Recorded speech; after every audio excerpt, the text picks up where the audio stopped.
With the NFL Draft just weeks away, the Dallas Cowboys still have quite a few holes in their roster.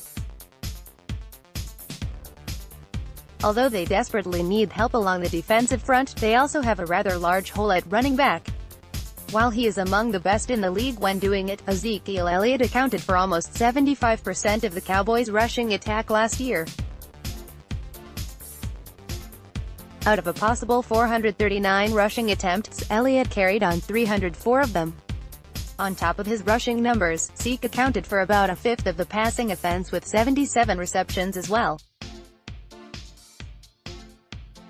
While the rushing numbers alone would be a load for most running backs in a very physical NFL, over 380 touches for any football player is quite the haul.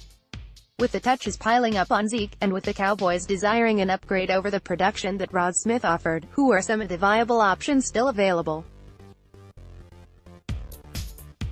The first name that comes to mind is former Kansas City Chiefs running back Spencer Ware. Before an injury in the 2017 preseason, and ultimately the emergence of former Chief Kareem Hunt, he was the featured back of a talented Kansas City backfield. In the season prior to his injury, Ware started in all 14 games that he played for the Chiefs. In just 14 games for Kansas City in 2016, Ware amassed 921 rushing yards on 214 attempts, while also contributing 447 passing yards on just 33 receptions. Although that only amounted to 5 total touchdowns that season, he was a great dual-threat weapon at running back for the Chiefs who could block as well. With that tandem of skills being similar to the way Zeke operates, along with the fact that he wouldn't be counted on for an absurd amount of snaps, he would be a perfect complementary back for the Cowboys. Another name that comes to mind is former Baltimore Raven and Green Bay Packer, Ty Montgomery. Ty Montgomery won't quite wow you with his rushing numbers like Ware might, but he does provide that extreme dual-threat factor. Even more so than Ware's multiple abilities, Montgomery is downright unique. Drafted as a wide receiver out of Stanford University prior to the 2015 season, Montgomery saw snaps at mostly wide out in his first season. However, in the 2016 season, Montgomery was called upon to work out of the backfield after starting back Eddie Lacy and his backup James Starks went down with injury. He'd play mostly running back for the Packers until being traded to the Ravens this past season.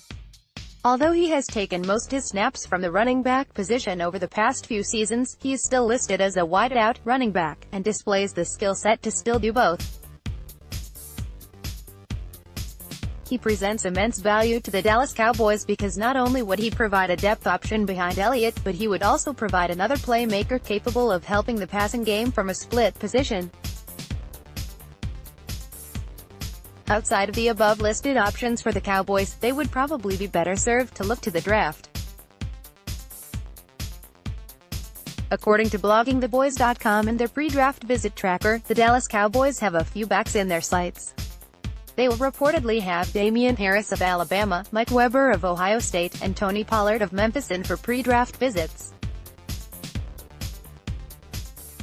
Damian Harris is a good all-around back, but he won't blow you away in any one area. His Combine 40 was timed at 4.57, but he does play with good power if not a ton of speed. Mike Weber is a polished runner, although he isn't dynamite when it comes to explosion either. Weber excelled a lot on the outside at Ohio State, but is that a function of his skill set or the offense? Although he was timed at 4.47 in the 40 at the Combine, his seemingly most noticeable NFL skills are his one-move-and-go shiftiness and his ability to get off of potential tackles. Tony Pollard is a bit of wild card. Like Ty Montgomery is on the NFL level, Pollard was a dual-position player in college. Pollard lined up at wide receiver, running back, and even returned kicks for his Memphis Tigers. Although Pollard was timed at 4.52 seconds in the 40 at the Combine, he displays a very explosive nature on the actual field.